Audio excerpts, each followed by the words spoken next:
다방경 39 종자경.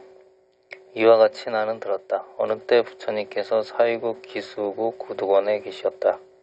그때 세존께서 모든 비구들에게 말씀하셨다. 5가지의 종자가 있다. 어떤 것이 5가지인가?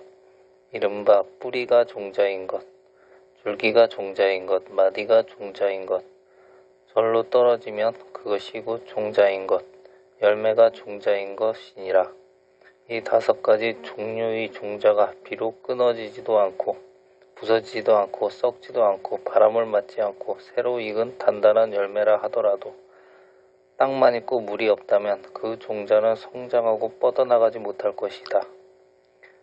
또 그 종자가 비록 새로 익은 단단한 열매로서 끊어지지도 않고 부서지지도 않고 썩지도 않고 바람을 맞지 않더라도 물만 있고 땅이 없다면 그 종자도 또한 성장하고 뻗어나가지 못할 것이다. 만일 그 종자가 새로 익은 단단한 열매로서 끊어지지도 않고 부서지지도 않고 썩지도 않고 바람을 맞지도 않았으며 땅과 물이 있다면 그 종자는 성장하고 뻗어나갈 것이다. 비구들아, 그 5가지 종자는 식을 포함한 옷 지음에 비유한 것이고 지게는 식이 머무는데 4곳을 비유한 것이며 수게는 탐욕과 기쁨을 비유한 것이다. 이 4가지 취음을 반연하여 식이 머무르나니 어떤 것이 4가지인가? 색에 식이 머물러 색을 반연하고 기쁨과 탐욕으로 윤택해져 성장하고 뻗어나간다. 수상행식은 머물러 수상행을 반연하고 기쁨과 탐욕으로 윤택해져 성장하고 뻗어나간다. 비구들아, 식은 그것을 안에서 오기도 하고 가기도 하며 머무르기도 하고 사라지기도 하며 혹은 성장하고 뻗어나가기도 한다. 비구들아, 만일 색수상행식을 떠나서 식이 오기도 하고 가기도 하며 머무르기도 하고 자라는 일이 있다고 말한다면 그런 일은 말로만 있을 뿐이니 그것에 대해 여러 차례 묻고 나면 알지 못하여 의심만 더욱 커지게 할 것이다. 왜냐하면 그것은 경계가 아니기 때문이라. 색의 경계에 대하여 탐욕을 떠나면 탐욕을 떠난 뒤에는 색에 대한 집착과 마음에서 생긴 얽매미 끊어지고 색에 대한 집착과 마음에서 생긴 얽매미 끊어진 뒤에는 반연이 끊어진다. 반연이 끊어지고 나면 그 식에 머무를 곳이 없게 되어 다시는 성장하거나 뻗어나가지 못한다. 수상도 마찬가지이며 행의 경계에 대한 탐욕을 떠나면 탐욕을 떠난 뒤에 행에 대한 집착과 마음에서 생긴 접촉이 끊어지고 행에 대한 집착과 마음에서 생긴 얽매미 끊어진 뒤에는 반연이 끊어진다. 반연이 끊어지고 나면 그 식은 머무를 곳이 없게 되어 다시는 성장하거나 뻗어나가지 못한다. 성장하지 못하기 때문에 행동하지 않고 행동하지 않은 뒤에는 머무르며 머무른 뒤에는 만족할 줄 알고 만족할 줄 안 뒤에는 해탈하며 해탈한 뒤에는 모든 세간에 대해서 전혀 취할 것이 없고 집착할 것이 없게 되며 취할 것도 없고 집착할 것도 없게 된 뒤에는 스스로 열반을 깨달아 나의 생은 이미 다하고 범행은 이미 섰으며 할 일은 이미 마쳐 후생의 몸을 받지 않는다고 스스로 아느니라. 그리하여 내가 말한 그 식은 동서남북 사유 상하 어디로도 가지 않고 달려갈 곳이 없게 되며 오직 법만부와 고유하고 시원하며 깨끗하고 진실한 열반으로 들어가고자 할 것이다. 부처님께서 이 경을 말씀하시자 모든 부처님들은 부처님의 말씀을 듣고 기뻐하며 받들어 행하였다. 이번에는 김윤수님이 해석 읽어보겠습니다. 종자. 이와 같이 나는 들었다. 한때 부탁해서 사위국의 기수국 구두원에 머무셨다. 그때 세존께서 여러 비구들에게 말씀하셨다. 5가지 종자가 있다. 어떤 것이 5가지이겠는가? 뿌리 종자, 줄기 종자, 마디 종자, 스스로 떨어진 종자, 열매 종자를 말한다.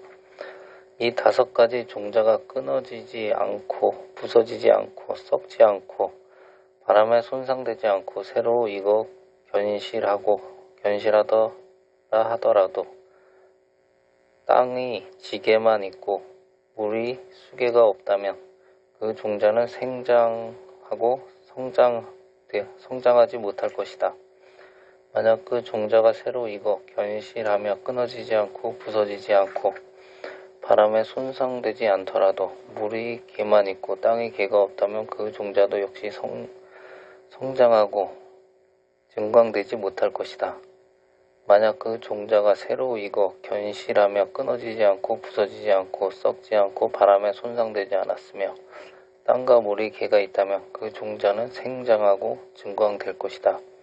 비구들이여, 그 5가지 종자라는 것은 취해진 온과 함께 한 의식을 비유하고 땅의 기라는 것은 4가지 의식의 주처를 비유하며 물의 기라는 것은 탐욕과 기뻐함을 비유한다. 4가지를 취하고 반연해서 의식이 머무니 어떤 것이 4가지이겠는가? 신체 중에 의식이 머물러 신체를 반연하면 기뻐함과 탐욕이 윤택해 해서 생장하고 증강되며 느낌지각 형성 중에 의식이 머물러 느낌지각 형성을 반연하면 탐욕과 기뻐함이 윤택해 해서 생장하고 증강하게 된다. 비구들이여, 의식은 그것들 중에서 오고 가며 머물고 사라지며 생장하고 증강된다. 비구들이여, 만약 신체, 느낌, 지각, 형성을 떠나서 의식이 오고 가며 머물고 생기는 일이 있다고 한다면 그것은 말만 있을 뿐 물어도 알지 못하고 어리석음을 내는 것만 늘 것이니 알 수 없는 것이 아니기 때문이다. 신체의 계에서 탐욕을 떠나면 탐욕을 떠나고 나서는 신체에 대해 막힘과 마음에서 생긴 속박이 끊어지고 신체에 대해 막힘과 마음에서 생긴 속박이 끊어지고 나면 반연함이 끊어지고 반연함이 끊어지고 나면 의식은 주처가 없이 다시는 생장하고 증광되지 못한다. 느낌, 지각에서도 같으며 형성계의 탐욕을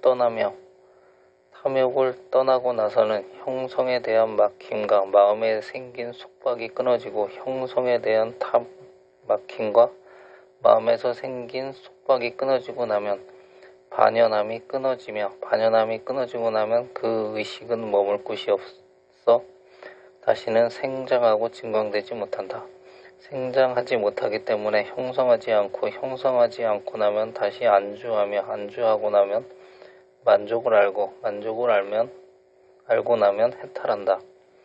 해탈하고 나면 모든 세간에서 전혀 취할 것이 없고 집착할 것이 없으며 취할 것이 없고 집착할 것이 없다면 스스로 열반을 깨달아 나의 태어남은 이미 다했고 범행은 이미 확립되었으며 할 일은 이미 다해서 다시 태어나지 않는다고 스스로 아니 그 의식은 동서남북과 사유, 상하에 이르지 않으며 이루고 나아가는 바도 없으며 온갖 법을 보고 열반의 정멸하고 청량하며 청정한 진실에 들고자 할 뿐이라고 나는 말한다.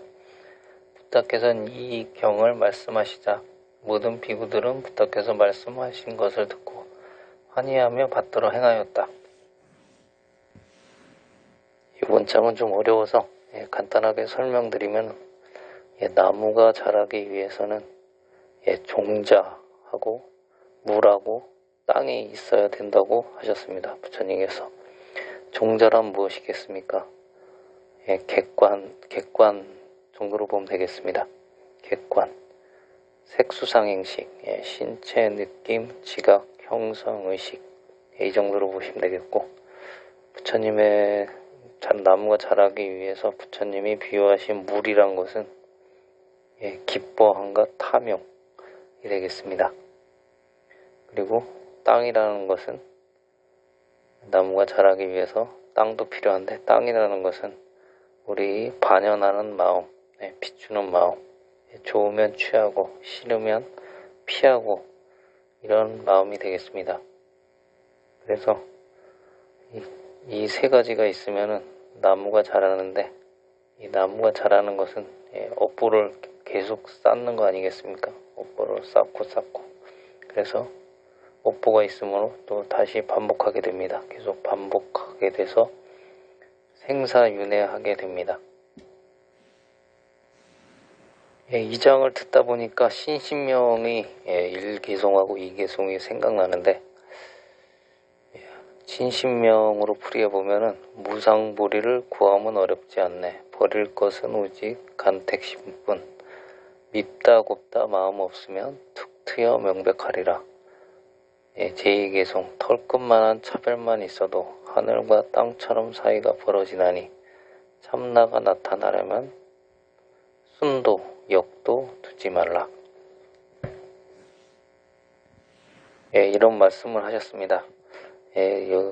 자바환경에서도 물로 비유하신 기뻐함과 탐욕을 끊거나 땅으로 비유하신 우리 반연하는 마음이 없으면은 단막증에 통연병백이 되지 않겠습니까?